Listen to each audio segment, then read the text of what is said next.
A sociedade sempre foi um termômetro da história. Quando a realidade das pessoas muda, a arte revela aos olhos do mundo uma verdade confusa e desnuda. Assim, foi ao longo da vida humana e no século XX, mais que efervesceu o mundo do trabalho, mergulhado em uma nova cultura organizacional. No traço do artista se percebeu.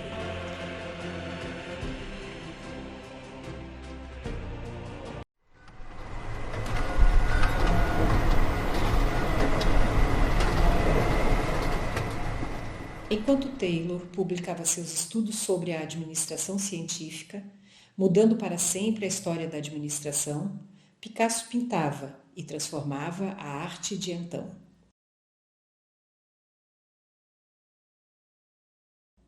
O que aconteceu de secular que mudou o curso da história? É algo muito grande para pensar neste curto espaço de tempo. Então te convido a refletir. Você mesmo, aí do outro lado da tela. O início do século XX foi marcado pelas inovações tecnológicas. Telefone, automóvel, radar, fotografia, avião, tantas invenções que transformaram os transportes e a comunicação. Um mundo novo de tecnologia e velocidade era apresentado à população. Einstein, com a teoria da relatividade geral, e Freud, com a psicanálise, ajudaram a questionar mais a fundo as bases da sociedade. E como era a vida no início do século XX? Viver naquela época não deve ter sido nada fácil. Imaginem um camponês, acostumado a tirar o seu sustento da terra. Dali retirava o seu alimento, a matéria-prima para a fabricação de vestimentas e utensílios e tudo mais que ele precisasse. No campo, a rotina era tratar os animais, plantar, colher, tudo que remete a uma vida simples. E na cidade, outra realidade. Lá se deparou com a industrialização. As fábricas funcionavam nos moldes tayloristas e para o trabalhador do campo, uma dura transição. Ser um operário é a sua nova condição. O sofrimento também, uma longa jornada diária, 12, 14, até 16 horas de trabalho pesado. Sem poupar homens, mulheres, crianças, é preciso produzir mais e mais, sem pensar nas consequências. O que importa é o trabalho ser feito, mais rápido, melhor, depressa, sem desperdício, sem errar, sem parar. o trabalhador faz a parte da parte. Torna-se um pedaço na enorme engrenagem do capitalismo. E disso não entende o sentido. É visto como previsível, simples, racional. Em busca do prazer, evita o sofrimento, mas este persistia. Trabalho insalubre, moradia também. E de onde vêm todos os sentimentos que não são racionais, mas que precisam ser ditos? Quem sabe a arte assumiu esse papel de contestar no século XX uma vida que reproduzia uma sociedade desenvolvida, porém cruel.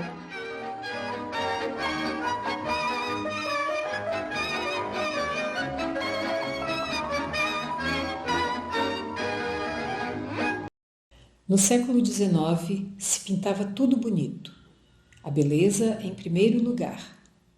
O desejo era ser realista, mas era escolhida a realidade a mostrar. No século XX, porém, houve uma desconstrução, com o descontentamento com a dita arte acadêmica. Procurou-se por inovação. Nessa época também, a fotografia começou a se popularizar. E um retrato bonito perdeu um pouco o sentido, pintar.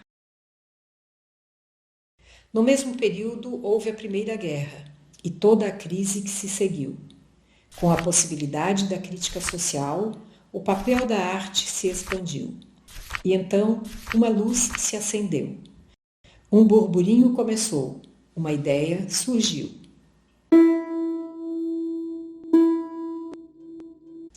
Na Alemanha, Munch então pintou, não o que ele via, mas como ele se sentia. Diante daquele novo século, o expressionismo surgia. O olhar, naquele tempo, é para o interior do indivíduo. Trazia para a tela sentimentos como angústia e solidão. Tratava de temas sombrios e trágicos, ignorados até então. Pouco antes do início do século XX, vivia um artista enigmático, que começou, na Holanda, a pintar a tristeza, considerado um pré-expressionista. Em sua obra já reunia pobreza e beleza. Negando-se a misturar as cores na paleta, começou-se a pintar com cores puras, imitando a pintura de uma criança. Mostrava-se ao mundo ferozmente que a arte era mais que beleza. Na França, Matisse, com sua obra, negou o realismo. Assim surgiu o fauvismo. Como tema, buscou ser uma arte leve, evitando temas deprimentes ou críticas sociais. Porém, também foi uma ruptura com a já citada arte acadêmica.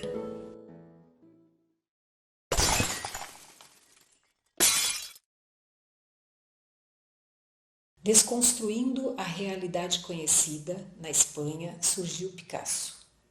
Quebrando as imagens e montando-as de forma nem sempre bonitas, ofereceu o olhar de uma realidade partida, que foi colada e não muito bem encaixada. Buscava representar a natureza a partir de formas geométricas. Com seu quadro Guernica, o cubismo se consagrou. Mostrou, para além da pequena cidade devastada, o horror que a guerra lhes causou.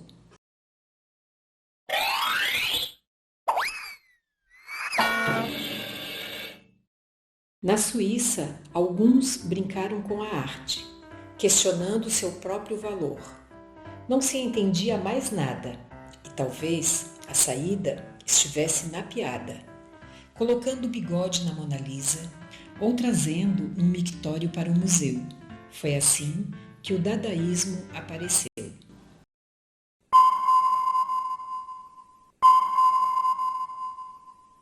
Na Itália, Balla iniciou o futurismo, pintando formas geométricas repetidas, simplesmente o mundo se repetindo.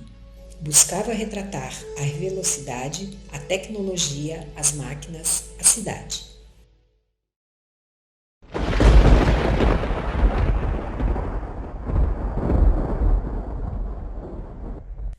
Um pouco mais tarde, na década de 1920, o surrealismo nasceu. Salvador Dalí pintando o sonho para a tela, influenciado por Freud, trazia à tona o inconsciente. Administração científica, escola clássica, burocracia, ao mesmo tempo que tudo isso na arte acontecia. O que podemos entender disso tudo? Será que conseguimos compreender melhor o mundo? Será que conseguimos ver o todo? Ou ainda vemos como descartes a parte? Talvez seja este também o papel da arte, juntar as partes. Talvez seja esta a parte da arte. Now the world don't move to the beat of just one drum. What might be right for you may not be right for some.